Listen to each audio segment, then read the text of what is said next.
నమస్తే, welcome to I witness news. ముందుగా headlines. జీఎస్టీపై శ్వేతపత్రం విడుదల చేయాలి, సిపిఐ రామకృష్ణ డిమాండ్.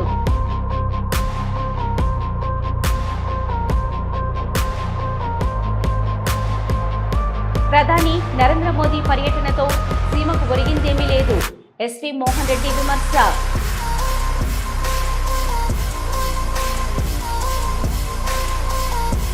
మృతుడి కుటుంబాన్ని పరామర్శించిన హోం మినిస్టర్, బాధితుని కుటుంబానికి అండగా ఉంటామని హామీ ఇచ్చిన బంగళపూడి అనిత.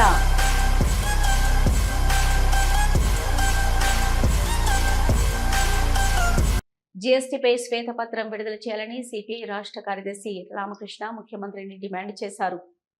పేరుతో మన ముఖ్యమంత్రి చంద్రబాబు నాయుడు గారు మరి అతి తీవ్రంగా ప్రచారం చేస్తూ ఉన్నాడు. నాకు తెలిసినంత వరకు భారతదేశంలో ఏ ఇతర రాష్ట్ర ముఖ్యమంత్రి కూడా ఇంత పెద్ద ఎత్తున ప్రచారం చేయలే.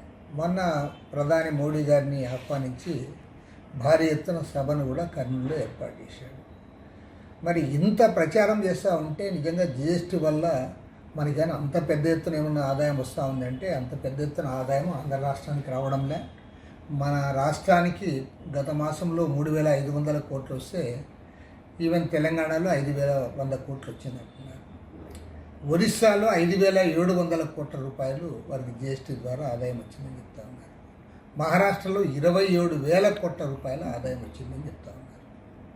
కాబట్టి ఏమంటే మరి తెలంగాణ ఒరిస్సా రాష్ట్రాల కంటే అతి తక్కువ ఆదాయం వచ్చిన ఆంధ్రప్రదేశ్ రాష్ట్రము ఇంత పెద్ద ఎత్తున సంబరాలు ఎందుకు చేసుకుంటా ఉన్నారో దానికి వారే సమాధానం చెప్పాలి. పోనీ ప్రజలకు ఏమైనా లబ్ధి జరిగింది అంటే సాధారణ ప్రజలకు పెద్దగా లబ్ధి జరిగేది ఏమీ ఉండదు. ముఖ్యంగా బిలో పావర్టీ లైన్లో ఉన్న కుటుంబాలకి అంత పెద్దగా ఏం జరగదు. ఎందుకంటే ఆంధ్ర రాష్ట్రంలో 1,68,00,000 కుటుంబాలు ఉంటే అందులో 1,46,00,000 కుటుంబాలకు ఇవాళ వైట్ రేషన్ కార్డ్స్ ఇచ్చారు. కాబట్టి ఏమంటే దాదాపు 60 లక్షల మందికి పెన్షన్లు ఇస్తూ ఉన్నారు. కాబట్టి అల్పాదాయ వర్గాల వారికి జిఎస్టీ సడలింపుల వల్ల వారికి పెద్దగా ఒరిగింది ఏమీ లేదు, అంత పెద్దగా వచ్చింది కూడా లేదు. మరి అటు ప్రజలకి పెద్దగా ఉపయోగం జరగకుండా ఇటు ప్రభుత్వానికి పెద్దగా ఆదాయం రాకపోయినా సంబరాల పేరుతో 100 కోట్ల రూపాయలు ఖర్చు పెట్టి చంద్రబాబు నాయుడు గారు మరి ఇంత ఓవర్ యాక్షన్ ఎందుకు చేస్తూ ఉన్నాడు, దానికి ప్రజలకు సమాధానం చెప్పాలని డిమాండ్ చేస్తూ ఉన్నాడు. అన్నిటికంటే ముఖ్యంగా వీటన్నిటిపైన కూడా ప్రజలు వీటన్నిటి తెలుసుకోవడానికి సాధారణ ప్రజలకు దీనివల్ల ఏం లాభం ఉందో నువ్వు చెప్పలేకపోతా ఉన్నావు. కొంతమంది అంటారు మొత్తం ఒక సంవత్సరానికి 5-6 వేల రూపాయల కంటే మించి ఆదాయం ఉండదు, ఆదా కాదు అని కూడా చెప్తా ఉన్నారు. కాబట్టి ఈ వివరాలన్నిటిపైన కూడా రాష్ట్ర ప్రభుత్వం శ్వేతపత్రం ప్రకటించాలని చెప్పి సిపిఐ తరఫున డిమాండ్ చేస్తూ ఉన్నాను. ముఖ్యమంత్రి చంద్రబాబు నాయుడు గారు పదే నరేంద్ర మోడీని పొగిడేదానికి చేస్తూ ఉన్నాడు. ఆయన్ని సంతృప్తిపరచడానికి కోట్ల రూపాయలు ఖర్చు పెట్టి అటు విశాఖపట్నంలో ఇటు విజయవాడలో ఆ తర్వాత కర్నూలులో ప్రతి దగ్గర కూడా సభలు సమావేశాలు జరిపి కాలయాపన చేస్తూ ఉన్నాడు తప్ప నికరంగా మీరు ఏమి సాధించారు కేంద్ర ప్రభుత్వం నుంచి? అసలు గత 11 సంవత్సరాల నరేంద్ర మోడీ పరిపాలనలో ఈ రాష్ట్రానికి ఒరిగిందేమిటో దానిపైన ప్రజలకు వివరిస్తే బాగుంటుందని చెప్పి కోరుతాం. కర్నూలు జిల్లాలోని ప్రధాని నరేంద్ర మోదీ పర్యటనలో సీమకు ఒరిగిందేమీ లేదని, 300 కోట్ల ఖర్చుతో కేవలం రాజకీయం జరిగిందని వైఎస్ఆర్ కాంగ్రెస్ పార్టీ కర్నూలు జిల్లా అధ్యక్షుడు ఎస్పీ మోహన్ రెడ్డి విమర్శించారు.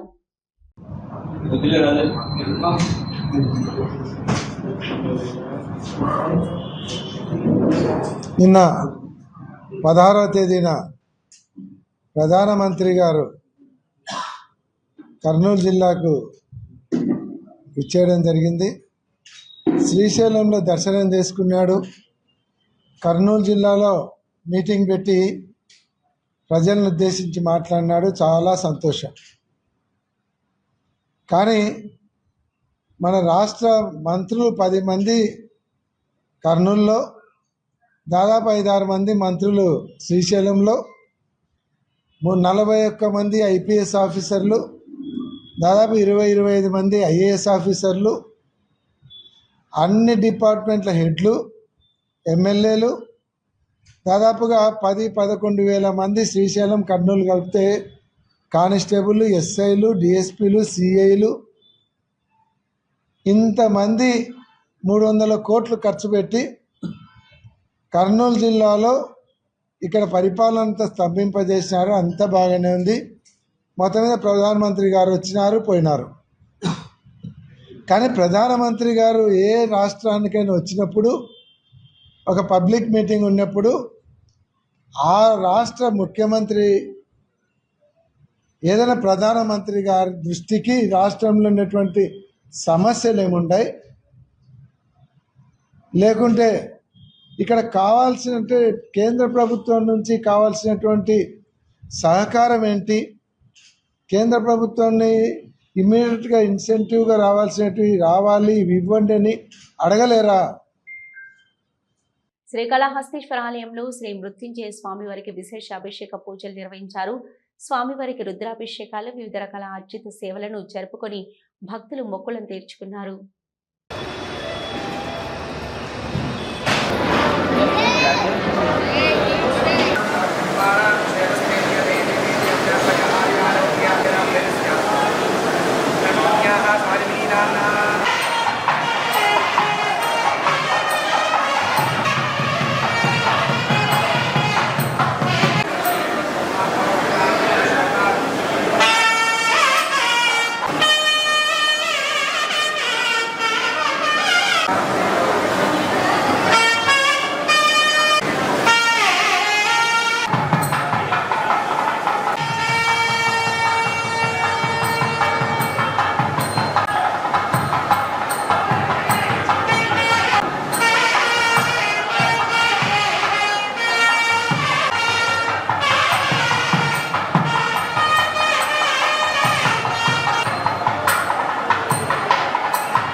నెల్లూరు జిల్లా గుడ్లూరు మండలం రాళ్లపాడు గ్రామంలో జరిగిన హత్యోదంతం రాష్ట్ర వ్యాప్తంగా రాజకీయ దుమారం రేపుతుంది. ఈ ఘటనపై తీవ్రంగా స్పందించిన ముఖ్యమంత్రి చంద్రబాబు సమగ్ర విచారణకు ఆదేశించారు. ఆయన ఆదేశాల మేరకు హోంశాఖ మంత్రి అనిత, పురపాలక శాఖ మంత్రి నారాయణ రాళ్లపాడు గ్రామానికి చేరుకున్నారు. మృతుడు తిరుమలశెట్టి లక్ష్మీనారాయణ కుటుంబ సభ్యులను పరామర్శించి వారికి ప్రభుత్వం అండగా ఉంటుందని భరోసా ఇచ్చారు.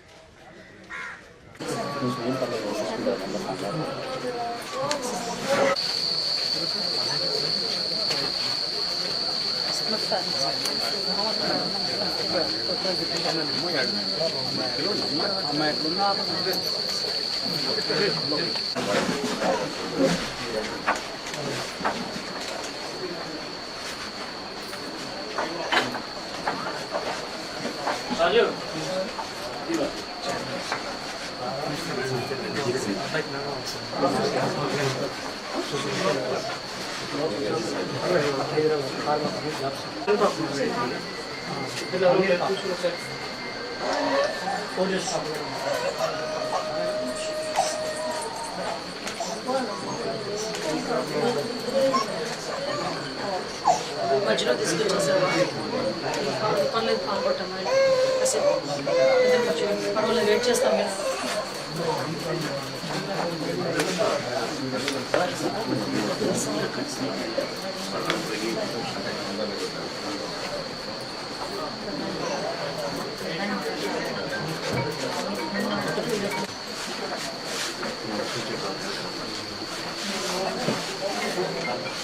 వస్తాం సార్,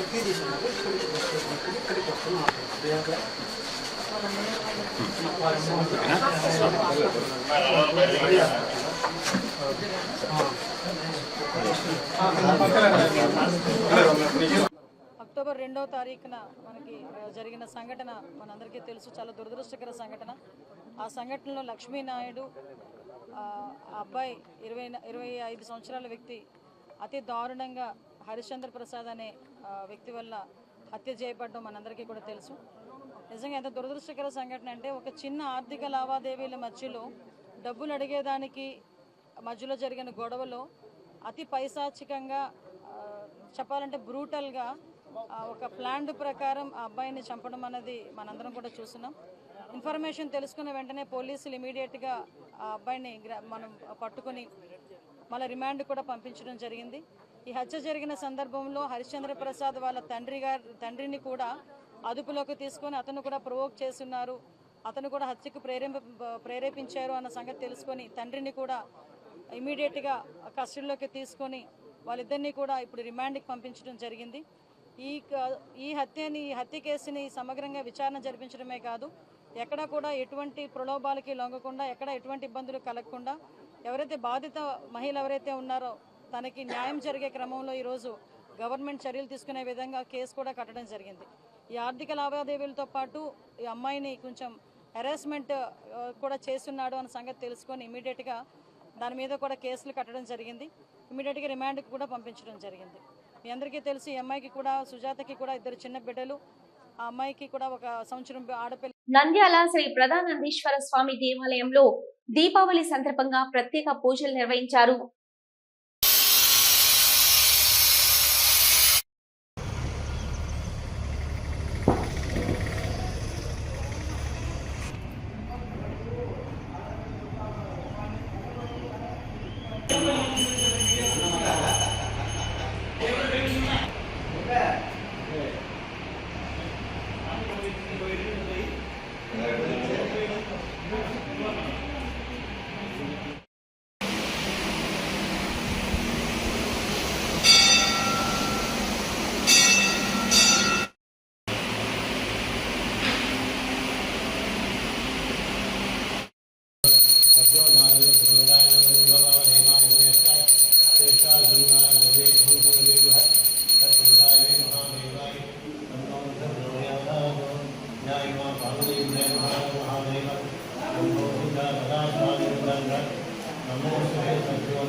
పెట్టినాడు స్వామి.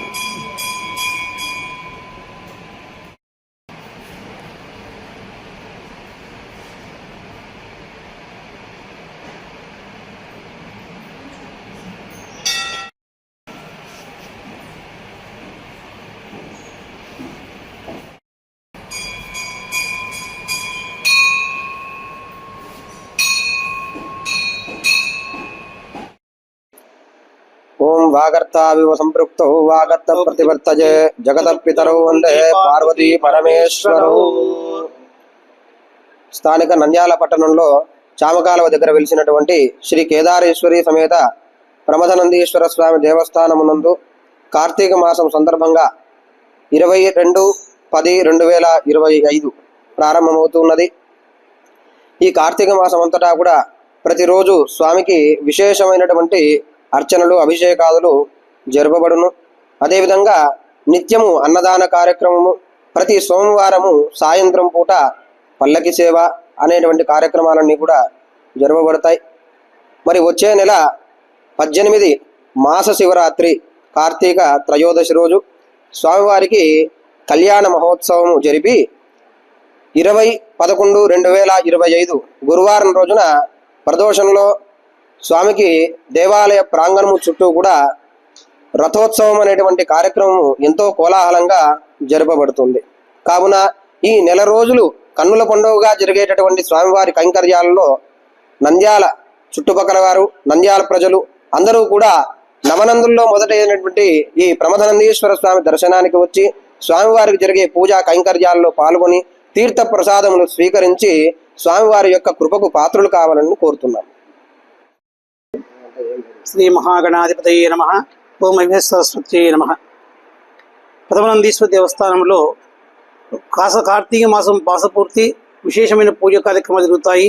అదేవిధంగానే కార్తీక మాసంలో స్నానములు, దానములు, జపములు అంత ముఖ్యమైనవి. తర్వాత స్వామివారికి నిత్యాన్నదానం కూడా జరుగుతుంది ఇక్కడ కార్యక్రమాలు.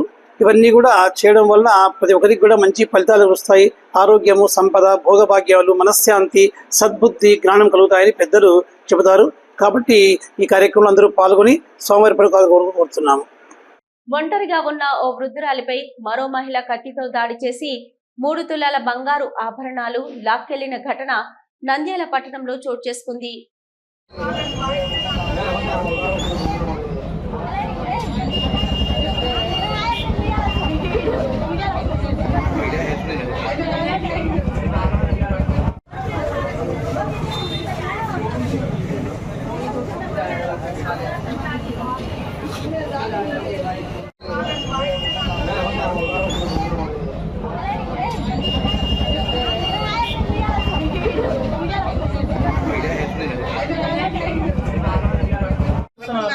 అంటే కంపల్సరీ గవర్నమెంట్ హాస్పిటల్ తీసుకుందాం.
అంటే కంపల్సరీ గవర్నమెంట్ హాస్పిటల్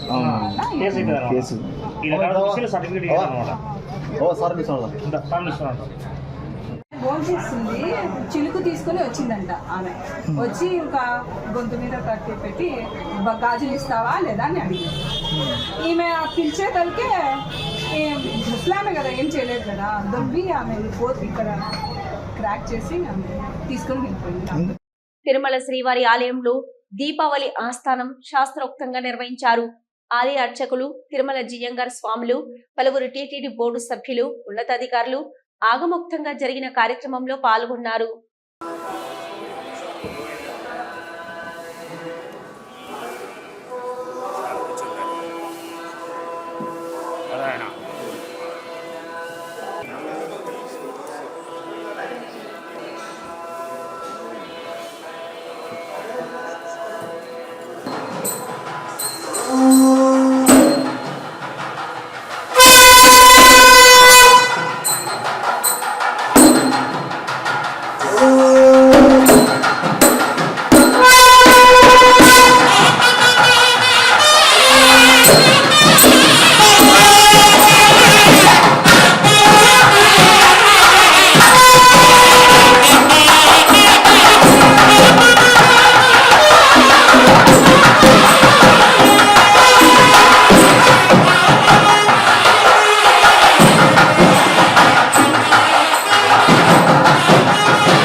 స్వామివారిని కంచి కామకోటి పీఠాధిపతి శ్రీ విజయేంద్ర సరస్వతి దర్శించుకున్నారు.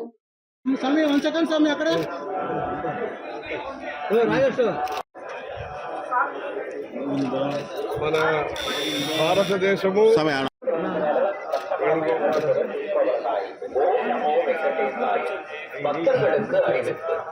திருமலையில் அரசியல் சார்ந்த உரைகள் நிகழ்த்துவது எதிர்ப்புக்குரிய காட்சிகளை உருவாக்கி தனியாக தடை செய்யப்பட்டுள்ளது.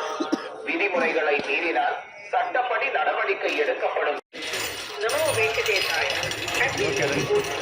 In Tirumala, making political speeches and creating objectionable reels and posting them on social media is strictly prohibited.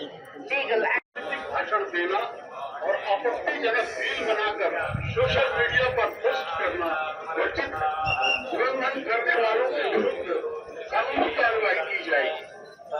नमो वेंकटेशाय.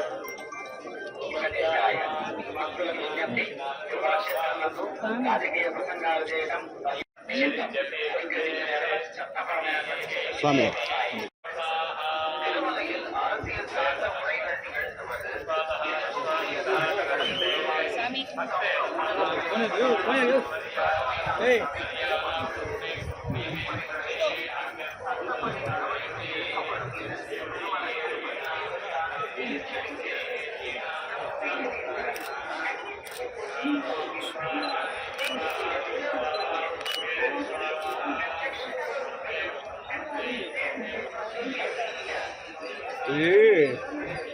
आदि शंकराचार्य